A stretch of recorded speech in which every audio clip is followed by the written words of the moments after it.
1800년도 이후로 영국을 중심으로 발달했던 그 사상이 공리주의가 있습니다. 근데 이 공리주의는 개인의 이익과 그 즐거움을 최고의 목표로 하는 것을 행복 추구라라고 했습니다. 이 공리주의가 추구하는 이 도덕 개념은 그래서 그 하나의 그런 슬로건 같은 것이 최대 다수의 최대 행복이라고 해서 최대 행복의 원리라고 주장을 했습니다. 그래서 이 공리주의의 이 사상은 어디에 영향을 미쳤는가?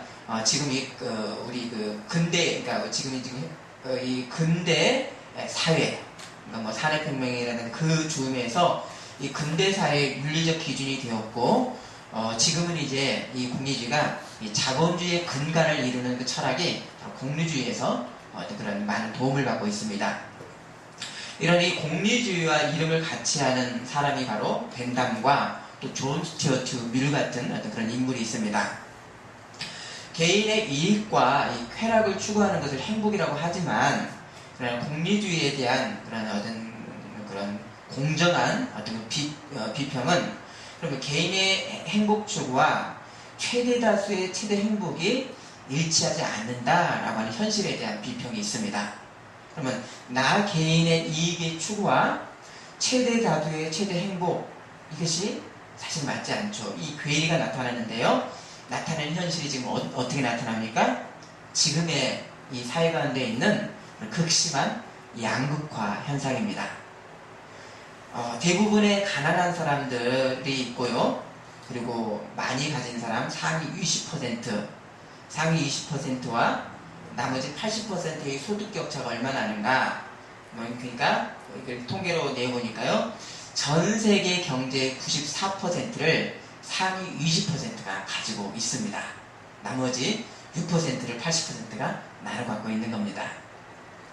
자, 이런 현실에서 성경이 말씀하시는 복은 이러한 공리주의적인 어떤 주장과는 근원적으로 다릅니다. 바로 하나님의 말씀의 법이 이끄시는 복, 바로 사람과 이웃과 함께 사는 복이 무엇인지에 대한 그 주제의 말씀으로 십계명의 10번째 계명은 많은 부분을 우리들에게 드러내주고 또 알려주는 그런 말씀입니다. 자, 21절 읽어 주십니다. 신명기 5장 21절이요. 네 이웃의 아내를 판단하지 말지니라. 네 이웃의 집이나 그의 밭이나 그의 남쪽이나 그의 여종이나 그의 소나 그의 나비나 네 이웃의 모든 것을 판단하지 말지니라. 자, 탐내지 말라라고 하는 이 말씀과 비슷한 말씀이 있죠. 계명 7계명이 있네요. 도둑질하지 말라. 그러면 이 탐내지 말라는 금령과 바로 이 탐내지 말라는 이 금령이 한 계명으로 사실 우리에게 다가옵니다. 그러면 이 도둑질은 차이가 뭡니까? 도둑질은 마음의 상태가 아니라 이미 행동으로 드러난 물리적 증거가 있는 도둑질이지만 탐욕은 뭡니까? 마음에서부터 탐을 갖고 있는 그런 차이입니다. 그러나 십계명은 마음에서부터 탐을 버리라입니다. 그러면 이 신약에서 금하시는 이 탐욕의 말씀은 어떤 말씀이 있는가? 에베소서 5장 5절에 음행하는 자나 더러운 자나 탐하는 자는 곧 우상숭배 자는 다 그리스도와 하나님의 나라에서 기업을 얻지 못하리니 라고 했습니다. 자, 그러면서 에베소서 말씀에서 이어지는 것이 누구든지 헛된 말로 너희를 속이지 못하게 하라 라고 했습니다. 자, 탐욕에 대해서 하나님 말씀 이외에 탐욕에 대한 다른 어떤 그런 생각과 말은, 권유는 주로 어떻게 합니까? 괜찮아. 사람이 욕심이 있어서 많이 걷는 것이 당연한데 뭘 그런 거 가지고 그러냐? 라고 우리가 사실 이것이 세상의 어떤 그런 가르침입니다. 그러나 그렇기 때문에 성경은 그런 헛된 말로 성도인 너희를 속이지 못하게 하라 라고 그 말씀까지 하셨습니다. 또 골로새서 3장 5절에는 그러므로 땅에 있는 지체를 죽이라. 곧 음란과 부정과 사욕과 악한 정욕과 탐심이니 탐심은 우상 숭배니라. 자, 그럼 이 에베소서 말씀도 그렇고요. 또 골로새서 3장 5절 말씀도 그렇고요. 이 두 말씀 다 탐심을 뭐라고 그러셨습니까? 예, 우상 숭배라고 공통적으로 말씀합니다. 자, 그러면 탐하는 마음만으로도 밖에 있는 그런 우상에게 절을 하는 똑같은 우상 숭배라고 성경은 기준 두고 계십니다. 그럼 이 10계명 중에 마음의 상태만으로도 죄를 범하는 그런 뚜렷한 계명들이 있는데요. 혹시 뭘까요? 졸리시니까 제가 질문을 좀 드릴게요. 마음의 상태만으로도 죄를 짓다. 그걸 금한다. 대표적으로 뭐가 있을까요? 예. 10계명 중에서 우리가 그 범위를 잡는다면 제1계명이 너는 나 외에는 다른 신들을 내게 너에게 두지 말지니라. 마음속으로라도 우상을 두지 말지니라. 그렇죠? 심령의 상태입니다. 그리고 5계명 부모를 공경하라. 너의 마음의 자세부터 부모를 공경하라. 그리고 10계명 심령에서부터 탐욕을 금하시는 금령입니다.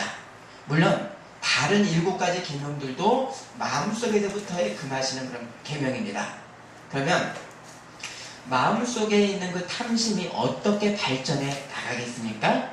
마음속에 있는 탐심은 다른 표현을 하면 요한일서 2장 16절의 그 말씀으로 하면요, 육신의 정욕이 탐심입니다. 자, 이 육신의 안에 있는 정욕이 있으면 무엇을 통해서 세상과 접촉을 하게 될까요? 눈을 통해서 탐심의 대상을 바라보게 됩니다.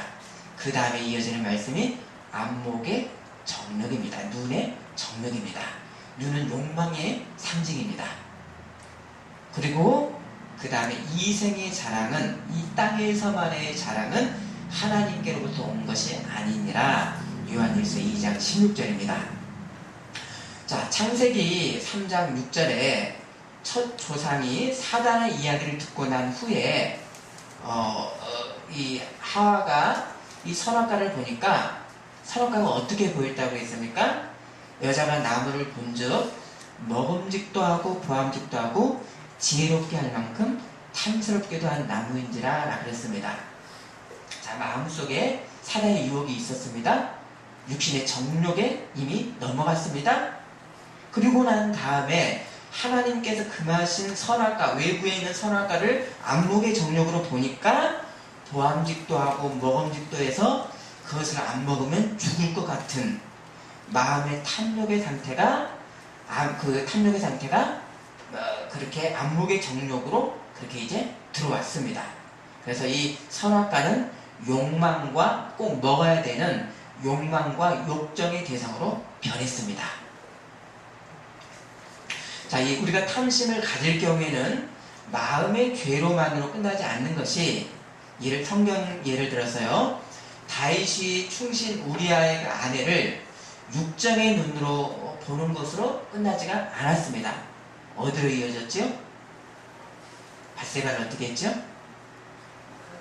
예, 밧세바를 목욕하던 여인을 갖다가 굳이 찾아가서 다시 불러들여서 남편이 있는 여인을 간음했습니다. 그리고 그것을 속이기 위해서 충신 우리아를 살인죄를 저질렀습니다. 그 탐심, 다윗의 그 탐심으로만 끝나지가 않았습니다. 또 북이스라엘의 악한 왕이었던 아합이 나봇의 포도원을 빼앗기 위해서 탐을 했습니다. 그래서 그것을 빼앗기 위해서 어떻게 했습니까? 땅에 대한 거짓 증인을 세워서 그 나봇을 죽였습니다. 그래서 거짓 증인을 세우는 죄를 범하는 것이 6계명의 죄를 범했고요. 땅을 도둑질하는 8계명을 범했고요. 살인까지 하는 9계명을 범하는 마음속의 탐심은 계속해서 다른 모양으로 이렇게 변천되어 갔습니다. 이게 탐심입니다. 자, 이렇게 모든 사람이 탐욕을 버려야 되는 것은 내 자신의 고귀한 사랑됨을 탐심을 가질 때 잃어버리기 때문입니다. 돈 때문에 형제 자매도 없고 부모도 없고 염치도 없어지는 것이 바로 돈과 물질에 대한 탐욕입니다. 명절 뒤에마다 뉴스를 듣는 게 뭡니까? 재산 싸움으로 어떤 그런 사건들을 우리가 늘 듣습니다. 얼마 안 되는 그 돈도 탐욕의 싸움이 될 때 그 싸움은 매우 적나라해집니다. 당시에 그 싸움의 당시에는 자신이 누려야 될 고귀함이 사라지게 되고 제정신이 들어서야 매우 부끄러워하게 됩니다. 초대왕 사울이 왕권에 대한 탐욕으로 그 충신 다윗을 쫓아다니면서 다윗의 그 선대를 보았을 때 사울은 부끄러워하고 울었습니다. 근데 금세 탐욕으로 돌아올 때 바로 또다시 부끄러운 모습으로 돌아가는 이 사울의 모습이 있습니다. 또한 이 탐욕은 만족이 없습니다. 물질의 탐욕은 이미 가진 것에 감사하기보다는 내가 갖지 못한 것 때문에 괴로워서 죽게 생겼습니다. 그래서 물질에 대한 중독, 성중독, 모든 중독 증세에는 절제가 주는 축복이 없는, 내가 진탕 먹고 진탕 즐기자라고 하는 어떤 그런 한도 끝도 없는 그런 중독의 모습 속에서 이것은 어떤 모습과 비슷한가? 바로 그 악귀와 같은 존재로 사람을 만들게 됩니다. 그것을 얻기까지는 만족함도 없고, 또 그것을 얻어도 또 다른 것을 얻고자 하는 영혼의 정착과 고향이 없는 떠돌아다니는 불행한 인생이 바로 탐욕의 인생입니다. 그래서 잠언 30장 15절에 거미에게는 두 딸이 있어 다오다오 하느니라. 족한 줄을 알지 못하여 족하다 하지 아니하는 것 서너시 있나니 라고, 탐욕이 바로 이런 모습입니다. 자, 우리에게 있어서는 탐심인지도 모르고 넘어갈 수 있는 그런 우리의 어떤 제도와 환경 가운데 우리의 탐심의 어떤 상황들이 있습니다. 자본주의 제도, 경쟁사회에서 다른 사람에게 돌아가야 될 그 이익을 교묘하게, 우리가 경쟁사이기 때문에 경쟁사에서 당연히 내가 빼앗아도 된다라고 하는 생각 속에서 그것을 빼앗아 버리는 모습입니다. 또 어떤 윗사람 상사의 모습으로서 자신의 의무를 다하지 않아서 약한 사람들에게 그 일을 떠넘김으로 인해서 나타나는 불평등과 억압의 모습, 혜택을 나누지 않고 혼자만 누리려고 하는 이 탐욕의 모습이 사실 이 경쟁사회에서 제도적으로 우리가 쉽게 이렇게 빠질 수 있는 그런 부분입니다.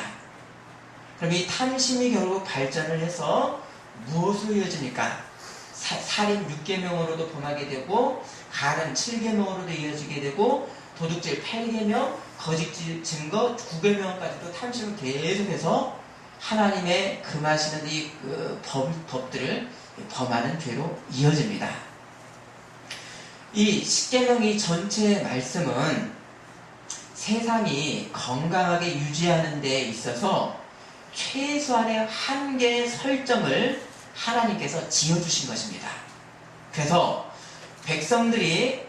사람들이 알아들을 수 있도록 행동과 직결된 그 사실들을 법으로 하나님께서 세우셨습니다. 이게 십계명입니다. 그래서 이것이 구약 이스라엘에서는 종교법이면서 사회법으로 실행할 수 있는 인정법을 세워 놓으신 것입니다. 그럼 이 이스라엘 백성도 또 지금의 우리가 이해하는 이 십계명은 이 규정, 여기에 나타나는 그 문자 그대로의 규정으로 드러난 이 하한선, 최하한선의 법을 지키면 나는 다 됐다라고 하는 이 식의 해석은 성숙한 해석이 아닙니다. 그러면 이 최하한선에서 더 깊이 성숙한 하나님의 백성의 법과 윤리 가운데 우리는 있는 것입니다. 그래서 이 십계명의 모든 법은 외적이고 물리적인 결과가 없을지라도 생각만으로도 죄를 범하는 것에서부터 너희들이 거기서부터 시작하라, 예수님 말씀입니다. 그래서 예수님 어떻게 하셨죠? 살인의 명령에 대해서는 너희가 형제에게 저주하는 자는 이미 살인하였느니라. 마음속에 미워하는 자는 이미 살인하였느니라. 또 간음에 대해서는 어떻게 하셨죠? 너희가 여인을 보고 음욕을 품는 자는 이미 간음하였느니라. 이웃의 것을 보고 강한 탐욕을 가진 사람은 이미 도둑질하였느니라. 이게 주님 말씀이고, 우리가 이렇게 외적인 죄의 가능성을 가지고 있고요. 또 한편으로는 이미 우리의 죄의 역사들을 가지고 있는 우리이기에 세상과 다른 사람을 쉽게 정죄할 수 없는 우리의 현실인 것입니다. 그래서 예수님이 너희 중에 죄 없는 자 먼저 돌을 들어 던지라고 하는 이 주님의 말씀에 자유할 사람이 한 사람도 없습니다. 그러나 그 죄 중에서 은혜가 있는 용서받은 죄인, 이것이 우리의 신분이겠지요. 자, 이 탐하는 것은 내가 좋아하는 것을 갖기 원하는 마음의 상태입니다. 그럼 이 탐이 더 강해지게 되면 욕망으로 변합니다. 그렇죠? 하지만 이 거의 대부분 이 탐함으로 무엇을 원할 경우에 그것을 얻는 방법에 문제가 생깁니다. 어떻게 해요? 탐은 어떻게 얻습니까? 하나님께서 정하신 그런 그 길을 벗어나게 하고요. 이런 상태에서 여러 가지의 부끄러운 일을 범하게 되고 내 인생을 가려야 될 역사들이 나타나게 됩니다. 그래서 하나님 앞에 서 있는 나의 현실을 내가 잊게 되고 내가 갖기 원하는 것만 집중하는 마음의 상태와 행동이 바로 탐욕의 행동입니다. 그렇지요? 자, 하지만 이 성경의 말씀에 이 복은 그런 어떤 탐욕이 복이 아니다. 성경이 말씀하는 복은 뭡니까? 대표적인 복에 대한 말씀은 뭘까요? 시편 1편이 그렇죠. 우리 한번 외워볼까요? 복 있는 사람들은 악인의 길을 따르지 아니하며 죄인들의 길에 서지 아니하며 오만한 자들의 자리에 앉지 아니하고 오직 여호와의 율법을 즐거워하여 그의 율법을 귀하로 묵상하는도다. 자, 사람의 소유욕이라는 것이 당연하지만 그러나 그 소유욕이 하나님 말씀으로 승화되고 절제되지 않는 소유욕은 바로 악인들의 길, 죄인들의 길, 오만한 자들의 상황에 가는 허상을 쫓는 어리석음의 대명사입니다. 그래서 하나님을 떠난, 하나님 말씀의 길을 떠난 사람의 욕망을 쫓는 것은 죄이고 이것이 탐욕입니다. 자, 이런 탐욕의 첫 모습은 이미 첫 조상 아담 때부터 있었습니다. 하나님이 정하신 창조의 원리, 바로 세상 만물이 하나님 영광을 위해서 지음받았고요. 그래서 하나님의 뜻을 벗어나서 자신만의 영광을 위해 사는 것, 그것이 이미 탐욕이고 그것이 죄이며 사망입니다. 야고보서 1장 15절 욕심이 잉태한 즉 죄를 낳고 죄가 장성한 즉 사망을 낳느니라. 또한 성도가 하나님을 믿어서 종교적으로 흠없게 예배도 드리고 기도도 하지만 그러나 실제적인 어떤 실천적인 무신론, 하나님 없는 모습은 어떤 모습일까요? 내 앞날과 내 물질의 유익에 관계되는 것에는 하나님의 뜻이 상관없습니다. 그 결정만 오직 내 생각으로만 하고 하나님도 이용하려고 하는 이 기복신앙적인 자세는 사실은 실천적인 무신론이고 탐욕행위, 우상숭배입니다. 하와가 유혹을 받았던 것이 선악과를 먹으면 하나님과 같이 지혜롭게 되리라 하는 이 그런 말이었습니다. 자, 사람이 지혜를 얻으려고 하는 그 모습이 훌륭하지만 그러나 그것이 하나님의 뜻이 없이 지혜만을 얻으려고 하는 것, 거기에 이미 죄와 우상숭배 가운데 있는 것입니다.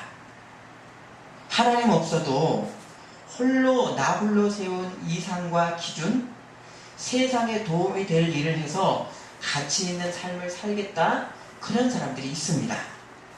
그러한 자세가 귀하지만 어느새 내가 하나님이 되고 독재자가 되는 현실이 있는 것은, 사람은 하나님 말씀, 하나님의 창조의 원리에서 나를 다듬지 않고는 죄와 사망이 필연이기 때문입니다. 아멘이십니까? 네. 아멘. 모든 것이 말씀 안에서 다듬어져야 됩니다. 자, 사람이 하나님을 부르는 성호가 어떤 성호들이 있습니까? 하나님에 대한 다른 여러 가지 성호들이 있죠? 응?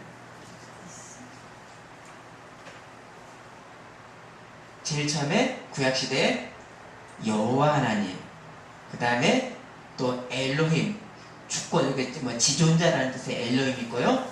또 우리가 쉽게 부르는 주님이라고 하는 뜻이 있습니다.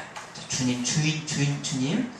주님은 온 우주의 주인이시라는 뜻도 있지만, 나의 구체적 인생과 실존의 어떤 주님은 뭡니까? 바로 하나님이 나의 모든 것의 주님입니다 라고 하는 고백까지가 주님입니다. 그러면 이 주님의 우리의 이 성호에는 입술의 고백만이 아니라 실제는 내 삶이 온전히 하나님의 주권이십니다 라고 하는 까지가 고백하는 것이 바로 주님에 대한 충실한 그런 의미입니다. 자, 이러한 창조 원리에서 아담과 하와는 하나님께서 주되신 주님이신 것을 거부하고 자기들이 주인이 되려고 했습니다. 너희가 하나님과 같이 될까 하노라 라고 하는 유혹의 선악과를 먹었습니다. 자, 이런 모습이 사람이 하나님 없이 자신 스스로 행복이라고 하는 신을 섬기는 우상숭배입니다. 하나님을 떠난 행복에 대한 그 헬라 철학 아리스토텔레스의 그 행복론을 지칭하는 용어, 행복에 대한 용어가 있는데요. 바로 그 단어가 유다이모니아라고 하는 그 단어가 있습니다. 이것은 합성어인데요. 유는 좋다, 그리고 또 선하다 라고 하는 그 접두어이고요. 다이모니아, 이것은 영어로는 디몬은 뭡니까? 바로 귀신, 마귀라는 뜻입니다. 그러면 유다이모니아, 이게 합치면 뭡니까? 좋은 귀신, 좋은 행복이라는 것은 좋은 귀신이라고 하는 언어적인 흔적을 담고 있습니다. 자, 사람들이 쉽게 사용할 행복이라는 의미가 만일에 하나님 없이 이 땅에서 잘 먹고 잘 사는 수준의 생각만으로 그것을 행복이라고 한다면 그것의 실제는 뭡니까? 좋은 귀신이라고 하는 뜻입니다. 이게 말이 그렇지, 여러분, 세상에 좋은 귀신이 어디 있습니까? 바로 사람이 헛된 행복을 추구하는 것, 그것은 바로 행복신 우상을 섬기고 있는 것입니다. 탐심은 사람들에게 두 가지로 나타나는데요. 첫째는 다른 사람들에게 뚜렷하게 어떤 죄된 모습, 추한 모습으로 나타나는 탐욕입니다. 그래서 어떤 모습, 직접적으로 도둑질을 하거나 강탈을 하는 그런 부도덕한 방법으로 탐욕의 추구가 이루어집니다. 그래서 1차적으로 보기에도 사람들이 욕을 합니다. 자, 이런 면에서 십계명에서 그 외적, 이 표면적으로 드러나는 이 말씀들이 1차적 부도덕을 금하는 최하한선의 말씀들이 바로 십계명의 그 말씀입니다. 그리고 또 다른 탐욕의 모습은 겉보기에는 오히려 훌륭해 보입니다. 그런데 탐욕입니다. 내가 세상의 유익을 위해서 뭔가를 하겠다라고 하는 이상을 사람들이 세웁니다. 그런데 거기에는 하나님 없이 세우는 그 이상일 때입니다. 그래서 그런 사람들이 하는 행동이 보면 마치 눈앞에 보이는 메시아처럼 보이기도 합니다. 대표적인 모습이 한 10년 전쯤인가요? 불치병 환자들을 곧 고칠 수가 있으니까 믿어달라고 기쁜 소식을 듣고 많은 환자들이 응원을 했었던 그런 사람이 있었죠. 누구였었죠? 바로 황우석 박사의 그 일이었습니다. 엄청난 연구비 지원이 있었고 그 결과는 보여져야 됐고 그러다 보니까 논문 조작을 하는 그 목표는 선한데 거기까지 다다르려고 하는 그 과정에 이미 온갖 탐욕의 실상 속임으로 명예와 인기를 사려고 하는 대표적인 사례가 이상은 아니 그 목표는 위대한데 그 과정이 매우 어떤 그런 추악한 그런 모습이 있었습니다. 이 사단의 교묘함은 우리가 우리 믿는 성도일지라도 하나님 앞에 영광을 돌리는 목표는 변경시키지 않습니다. 그러나 그 목표를 향해 가는 그 방법들, 그 과정에서 오히려 하나님의 이름을 더럽히는 그 죄를 범하게 하고 하나님 없는 방법으로 그 과정을 굉장히 더럽게 만드는 것이 사단의 교묘한 속임입니다. 저 개인적으로도 경험이 하나님의 영광을 위한다라고 하는 큰 목표를 어떤 분들이 세우고 일하는데 그분들의 인격이 매우 괴상한 모습들 보기도 했습니다. 사람이 하나님 없이 스스로 인생과 목표를 정하는 것이 죄가 되는 것은 바로 왜일까요? 성령의 인도가 아니라 바로 성령 전 옛사람의 죄의 한계 가운데서 세운 목표이기 때문입니다. 이미 그 목표 자체가 하나님의 영광이 아니라 사람의 영광만을 위하는 것이고 이 사람의 영광의 결국은 허무와 죽음이기 때문입니다. 그 영광이 생명이면 하나님께서 왜 축복해 주지 않겠습니까? 바로 하나님의 영광을 위한 창조의 원리에서 벗어난 죽음의 결과이기 때문입니다. 자, 하나님 사랑을 아는 그 인생이 이 성도의 길은 하나님의 뜻을 묻고 가는 우리의 길입니다. 더 구체적으로요, 예수님이 나를 따르려거든 날마다 자기를 부인하고 제 십자가를 지고 바로 주님을 따르라고 하셨습니다. 이것이 바로 예수님이 가신 길을 쫓는 제자입니다.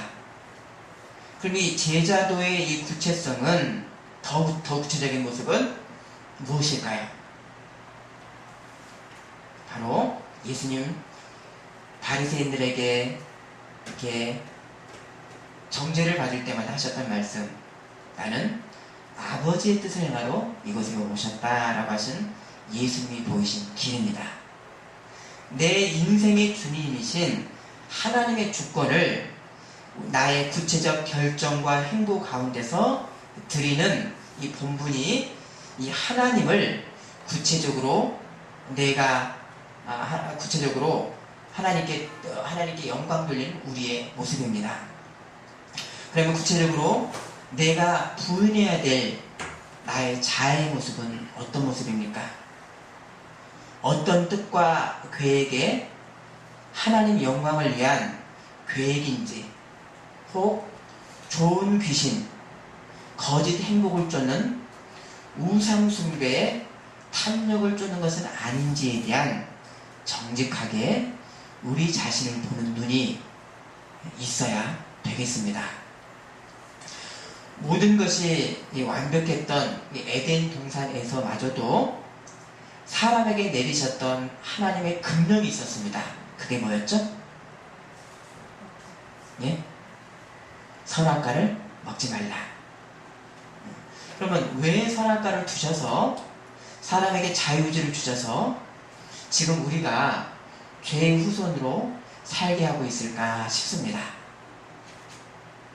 하나님이 사람에게 주신 이 생명은 바로 에덴 동산의 그 완벽한 곳에서도 그냥 그 상태로 완주하고 멈추는 상태는 사실 그 멈추는 상태의 생명을 하나님께서 주신 것이 아닙니다. 엄밀하게 그것은 생명의 정체입니다. 그러면 사람에게는 자유의지가 있고요. 하나님 말씀이 금하시는 이 선악과가 있어서 사람은 에덴 동산에서도요, 하나님 말씀에서 순종하는지 그 말씀을 거부하는지에 대한 선택이 있었습니다. 그러면 하나님이 사람을 이 하나님의 생명으로 지으신 상태로만 거기서 멈추지가 않고요, 에덴 동산에서도요, 멈추지 않고 더 충만한 생명으로 이루도록 한 길을 내어주신 것이 선악과를 통해서 사람의 말씀에 대한 순종의 길이었습니다. 그래서 이미 사람이 하나님의 생명이었지만 하나님 말씀을 순종함으로 참된 생명, 영생으로 들어가도록 하나님의 말씀의 순종의 길을 내어주신 것, 이것이 선악과의 금령이었습니다. 그래서 이 말씀의 순종으로야만 사람이 충만해지는 그리스도의 영생을 아담과 하와가 받았어야만 됐습니다.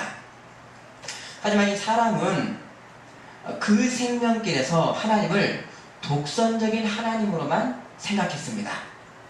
왜 우리가 하나님 말씀에 순종해야 되는가? 왜 금령을 주셔서 내 삶을 제약해야 되는가? 하나님의 말씀을 의심하고 하나님의 사랑과 이 지고한 이 선을 의심하고 사람이 하나님과 같이 되려고, 사람이 주인이 되려고 할 때 그때 탐욕의 죄를 지었습니다.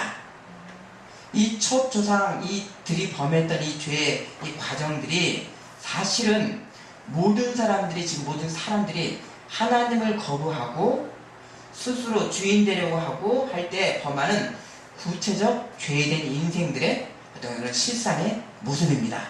그렇지 않습니까? 자, 이 하나님 말씀을 버리려고 하는 이 마음에서부터 욕심, 탐심이 들어왔고, 눈으로 보여지는 선악과는 안 먹고는 버틸 수 없는 아주 대단한 것이었습니다. 하나님 말씀이 금하는 이 상황을 뛰어넘어서 펼쳐질 가상의 즐거움이 실제 느끼는 즐거움보다도 강력해서 눈의 욕정은 사람의 손과 발을 움직이게 합니다. 이게 탐욕입니다. 마음속의 탐심입니다. 그래서 10번째 계명, 내 이웃의 아내를 탐내지 말지니라. 내 이웃의 집이나 그의 밭이나 그의 남종이나 그의 여종이나 그의 소나 그의 낙이나 내 이웃의 모든 소유를 탐내지 말지니라. 자, 이 말씀이 내 자유의지를 제한하는 하나님의 독선적인 말씀이 아니라 더 풍성한 영생의 존재로 복주시는 말씀의 길입니다. 아멘. 또한 탐욕은 주님이신 하나님도 나에게 없도록 하고 함께 사는 다른 사람도 없도록 하는 나 혼자만 있는 암세포와 같은 존재로 사람을 전락시키기 때문입니다. 남의 아내를 빼앗으면 아내를 빼앗긴 남편은 어떻게 살게 될까요? 남의 집을 빼앗으면 그 식구들은 어떻게 살게 될까요? 하나님을 주님으로 우리가 부르는 것에는 다른 사람의 당연한 소유권과 그 사람 안에 있는 하나님의 그 형상이 있어서 어떤 사람도 경홀히 여길 수 없는 존귀함이 보입니다. 탐욕은 하나님의 주권, 또 하나님 형상의 그 사람의 주권을 훼손하는 죄이기 때문에 탐욕을 금하시는 것입니다. 이 하나님의 주권에 대한 이 충실한 그 인생의 고백, 또 우리의 생생한 이 축복을 체험하는 우리가 되시기를 소원합니다.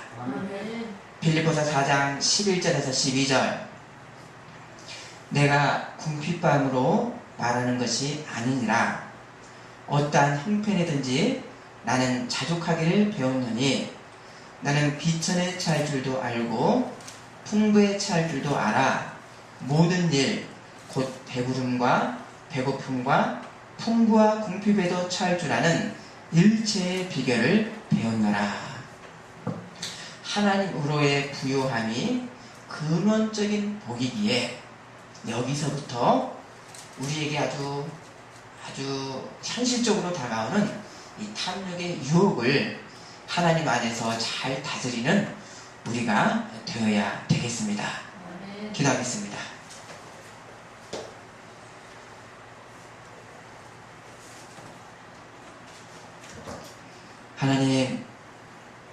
하나님을 사랑하고 성령께서 우리에게 인도하시는 성령의 인도를 따라감으로 인하여서 우리는 구원받는 것으로 멈추지 않고 더 깊고 신비로운 그런 하나님의 생명의 능력을 누리라고 우리를 하나님께서 부르셨습니다.